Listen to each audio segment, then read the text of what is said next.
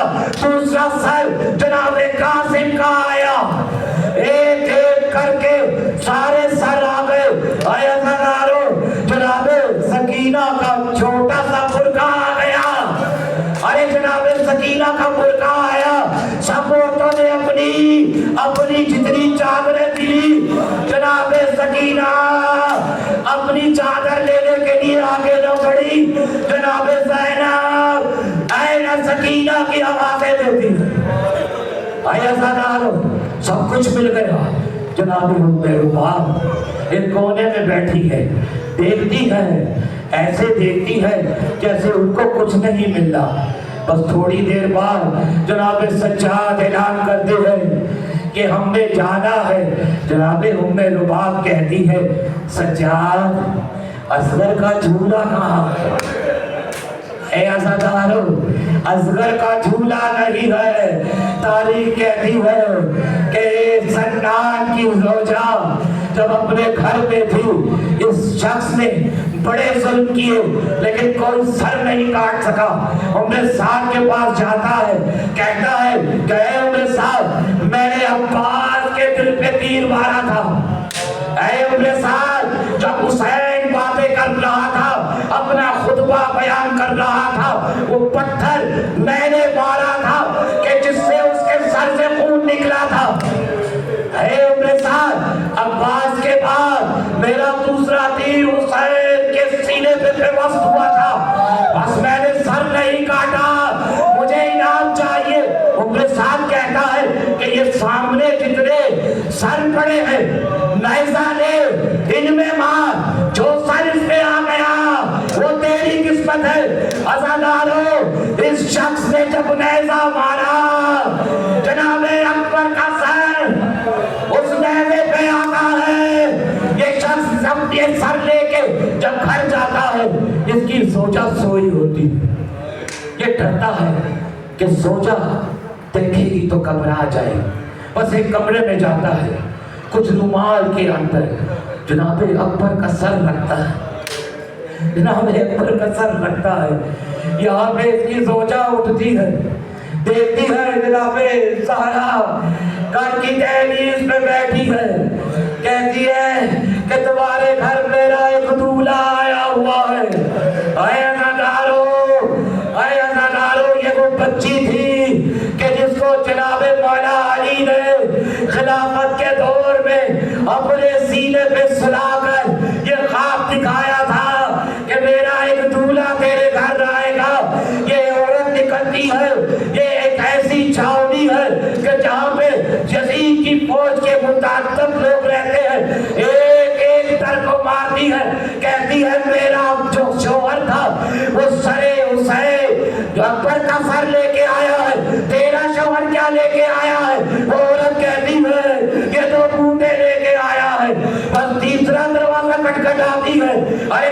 شوہر کیا لے کے آیا ہے؟ ارے ایک چلا ہوا جھولا لے کے آیا ہے۔ اے عزادارو، یزید کہتا ہے کہ اے سجاد میں نے ساری باتیں مانی ہے، اے سجاد یہ چلے ہوئے جھولے کا سوال نہ کر۔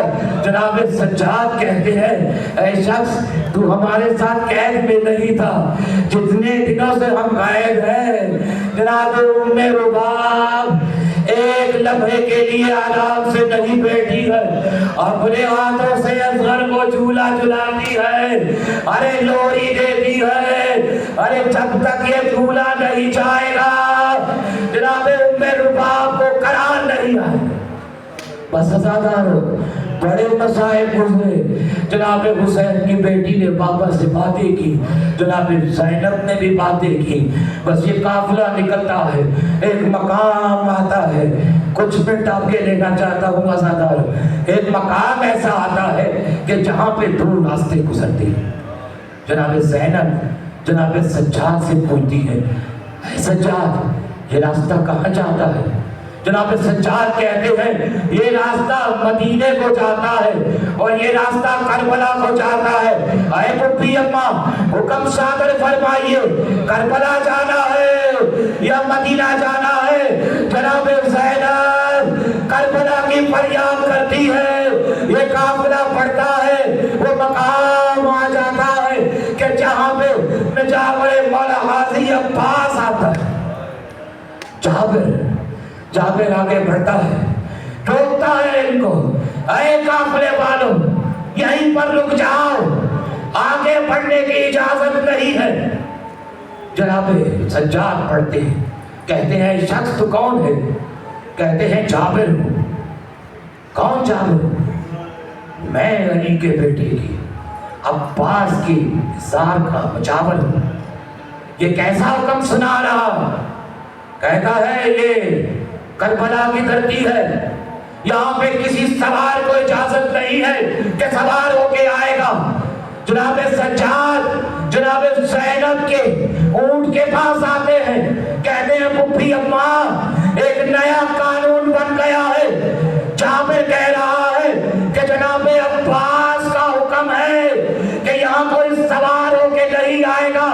اے عزادارو جناب زینب نے اپنے آپ کو کجاوے سے نیچے گرایا، جناب فضہ نے گرایا، جناب ام کلثوم نے گرایا، کہتی ہے اے جابر ارے میں بھی تو دیکھوں کہ میرے بھائی کی دھرتی کیسی ہے، میں پیدل چل کے جاؤں گی۔ جیسے جناب زینب کجاوے سے نیچے گرتی ہے، وہاں پہ قبر عباس لرزتی ہے، جابر بھاگتا بھاگتا جاتا ہے، اے مولا مجھ سے کوئی غلطی تو نہیں ہو گئی؟ جناب عباس کہتے ہیں اے جابر تم نے نوکر کا حکم اپنے مالک کو سنا دیا۔ مولا میں سمجھا نہیں، ارے یہ میرا امام ہے، ارے حسین کا بیٹا ہے، ارے میرا بس چلتا تو میری قبر ان کے قدموں میں جاتی، اے جابر ان کو لے کے آ۔ بس تاریخ کہتی ہو جناب زینب آتی ہے جناب عباس کی قبر پہ، جب آگے آتی ہے بال کھولتی اور کہتی ہے اے عباس بڑے سخت قانون بنا دیے ہیں تم نے۔ اے عباس اکبر کی جاگیر تھی، مجھے بڑا اچھا لگا، اے عباس تیرا نام سنا میرے دل پہ ایک ٹھنڈک محسوس ہوئی، اے عباس میں گواہ رہوں گی کہ تو نے حسین کے ساتھ وعدہ نبھاتے ہوئے اپنے بازو کٹائے، اپنا سر کٹایا، ارے یہاں تک کہ تیری قبر اتنی چھوٹی ہے کہ زینب جانتی ہے کہ تیرے ساتھ ان لعینوں نے کیا کیا۔ پڑھتی ہے جناب حسین کی قبر پہ آتی ہے، جناب حسین کی قبر پہ آتی ہے، ایک صدا لگاتی ہے السلام علیکہ یا اخی الحسین، اے بھائی میں شام فتح کر آئی ہوں۔ تاریخ کہتی ہے قبر حسین سے آواز آتی ہے اے بہن میری امانت سکینہ کہاں ہے؟